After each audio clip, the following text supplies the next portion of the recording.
आँखों की नज़दीक की नज़र का कम हो जाना, कम रोशनी में कुछ भी नज़दीक का स्पष्ट रूप से ना देख पाना, महिलाओं के लिए एक उम्र के बाद सुई में धागा डालने में कठिनाई होना, ये कुछ आम लक्षण हैं जो कि एक उम्र के बाद हम सबको देखने को मिलते हैं और हमारी दैनिक दिनचर्या में काफ़ी कठिनाइयाँ एवं परेशानियाँ उत्पन्न करते हैं।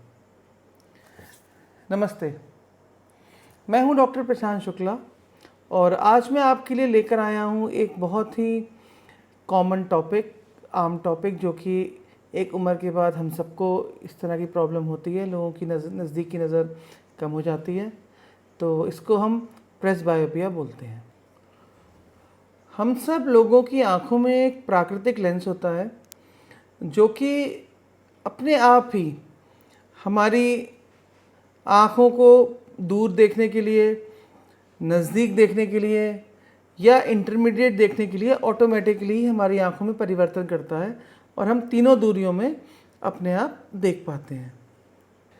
जैसे ही हमारी उम्र करीब 40 साल के आसपास पहुंचती है, तो हमारी जो आँखों का जो एक प्राकृतिक लेंस है जो कि दूर, नज़दीक या इंटरमीडिएट डिस्टेंस के लिए अपने आप को परिवर्तित करता है, तो वो लेंस की ऑटोमेटिक परिवर्तन करने की क्षमता जो है वो कम हो जाती है और वो जो लेंस है वो डिस्टेंस के हिसाब से अपने आप को परिवर्तित नहीं कर पाता है। तो हमको नज़दीक का, बहुत पास का जो पढ़ने की दूरी होती है 14 से 16 इंच की, उसमें हमको चीज़ें स्पष्ट नहीं दिखती। तो हमको चीज़ों को थोड़ा सा दूर करके देखना पड़ता है। जैसे कि नॉर्मल अगर मैं किसी चीज़ को इतनी डिस्टेंस पे पढ़ सकता हूँ, तो मुझे उस चीज़ को थोड़ा सा दूर करके देखना पड़ेगा। तो इस चीज़ को प्रेसबायोपिया बोलते हैं। ये कोई बीमारी नहीं है, लेकिन ये एक उम्र की वजह से शरीर में एवं आँखों में हो रहा परिवर्तन है। तो ये हर इंसान को होता है 40 साल के बाद, तो इसमें कोई घबराने की ज़रूरत नहीं है और इसका जो इलाज है, इसकी जो ट्रीटमेंट है, वो भी हम आपको आगे बताएंगे। तो हमारे वीडियो के साथ में जुड़े रहें, हमारा चैनल को सब्सक्राइब करें। वीडियो अगर आपको पसंद आता है तो उसको लाइक एवं शेयर अवश्य करें। हम कोशिश करते हैं कि हफ्ते में 1 बार या 2 बार जो भी आम कॉमन बीमारियां हैं उनके बारे में जो आम लोग हैं उनको जागरूक करते रहें। जो भी इन्फॉर्मेशन है वो हम उनको देते रहें। हमारे चैनल के संग जुड़े रहने के लिए बहुत बहुत धन्यवाद। जो भी नज़दीक की प्रॉब्लम है वो एक एज की वजह से होती है और हम उसको नज़दीक के चश्मे के साथ में करेक्ट भी कर सकते हैं। तो जो चश्मे का नंबर है वो एक, आप अपने डॉक्टर से मिलिए और वो आपको सही नंबर प्रिस्क्राइब करेंगे। चश्मे का नंबर जो है वो एक नॉर्मल एज के हिसाब से अलग अलग होता है। जैसे 40 साल पे कुछ होगा, 42 साल पे कुछ होगा, 45 साल पे कुछ होगा, 50 साल पे कुछ होगा। तो जैसे जैसे आपकी एज बढ़ती है वैसे वैसे जो चश्मे का नंबर है वो भी चेंज होता है। तो आपको पीरियोडिक, कुछ नहीं तो साल 2 साल में एक बार अपने आँखों की जांच अवश्य करानी चाहिए। नज़दीक के नंबर की एवं दूर के नंबर की जांच अवश्य करा लेनी चाहिए। जो नज़दीक का नंबर है वो +1 से लेकर +3 तक जा सकता है और जैसे जैसे आपकी एज बढ़ेगी उस हिसाब से जो आपको बेस्ट करेक्टेड नंबर होगा वो आपके डॉक्टर आपको प्रिस्क्राइब कर देंगे। नज़दीक का नंबर जो है खासकर वो सिर्फ पढ़ने की दूरी के लिए ही दिया जाता है, करीब 15 से 16 इंच की दूरी पर, करीब कभी कभी 18 इंच तक भी, जो कि आपके रूटीन वर्क होते हैं जिसमें आप लिखते हैं, पढ़ते हैं, मोबाइल की दूरी पे देखते हैं, चेक साइन करते हैं या कुछ लोग लैपटॉप में थोड़ा सा पास करके देखते हैं।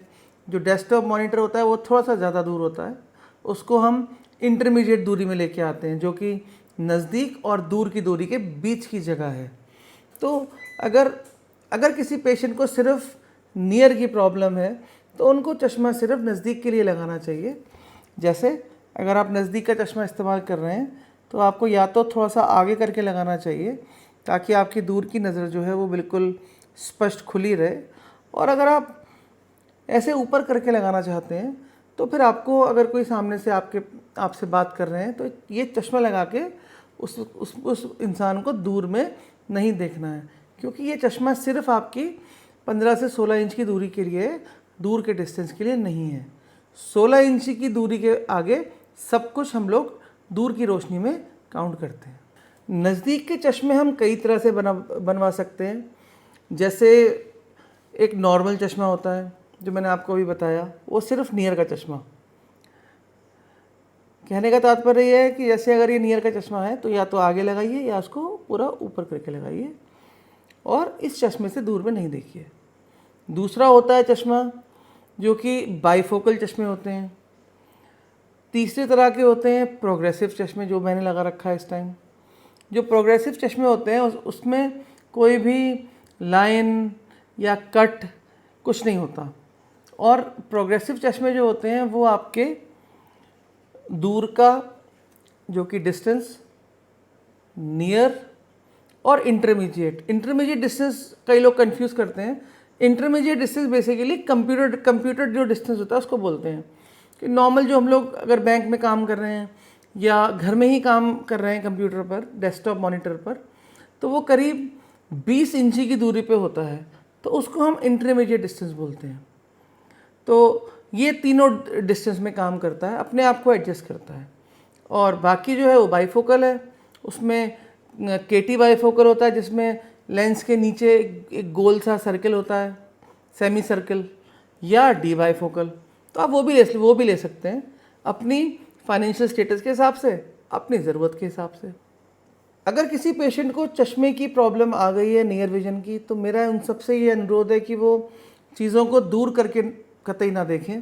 क्योंकि अगर आप इस तरह की चीज़ें करेंगे कि चीज़ों को दूर करके देखेंगे तो कि आपको चीज़ें स्पष्ट दिखने लग जाए, मोबाइल को दूर करके देखेंगे या अखबार को दूर करके पढ़ेंगे, तो आपका जो चश्मे का नंबर है वो सेट नहीं हो पाएगा। और हो सकता है एक पॉइंट पे ऐसी सिचुएशन आ जाए कि आपका नंबर नियर का कोई सेट ही ना हो। तो मैं ये सजेस्ट करूँगा कि जिन भी पेशेंट्स को 40 साल से ज़्यादा जिनकी एज हो गई है और उनको नियर विजन की प्रॉब्लम आ गई है, तो आज ही तुरंत जाके अपने ऑप्थेमोलॉजिस्ट से या ऑप्टोमेट्रिस्ट से तुरंत जाके मिलिए और सही नंबर का चश्मा अपना तुरंत बनवाइए। किसी दूसरे का चश्मा कतई ना पहने, ये बहुत ज़्यादा ज़रूरी है। अपना चश्मा जो आप। तो अगर आपके घर में फिर किसी भी ऐसे पेशेंट को, ऐसे मरीज़ को नज़दीक की प्रॉब्लम आ रही है, तो मैं आप लोगों को रिक्वेस्ट करूँगा कि आप तुरंत जाके अपने किसी अच्छे ऑप्थेमोलॉजिस्ट से या ऑप्टोमेट्रिस्ट से मिलके सही नंबर का चश्मा ले लें। इसको अवॉइड, ओवरलुक ना करें, क्योंकि अगर आप इस चीज़ को ओवरलुक करेंगे तो ये प्रॉब्लम बढ़ सकती है। और नियर विजन प्रॉब्लम से घबराएं नहीं, चश्मा लगाने से शर्माएं नहीं। बस मेरी आप लोगों से यही रिक्वेस्ट है। छोटा सा टॉपिक था। अगर कोई आप लोगों की क्वेरी है, क्वेश्चन है, तो आप नीचे कमेंट बॉक्स में डाल सकते हैं। हमारे व्हाट्सएप नंबर पर भी आप अपना कोई क्वेरी है, रिक्वेस्ट है, कुछ भेज सकते हैं। तो मैं कोशिश करूंगा कि आपके सारे सवालों के जवाब दूंगा। समय की व्यस्तता रहती है थोड़ी सी, फिर भी मैं कोशिश करूंगा कि आपके सारे सवालों के जवाब मैं आपको दे सकूं। आज के लिए इतना ही बहुत है। हमारे चैनल के संग जुड़े रहने के लिए बहुत बहुत धन्यवाद। हमारे सारे सब्सक्राइबर्स और व्यूअर्स के लिए एक बार बहुत बहुत शुक्रिया, बहुत बहुत धन्यवाद एक बार फिर से मैं कहूँगा। और आज के लिए इतना काफ़ी है, और फिर एक नए वीडियो के साथ में मैं फिर दोबारा आपके सामने आऊँगा। कोई भी आपको क्वेरी है तो आप बेझिझक हमारे व्हाट्सएप नंबर पे या जो वीडियो के नीचे कमेंट बॉक्स है उसमें अपने कमेंट कर सकते हैं।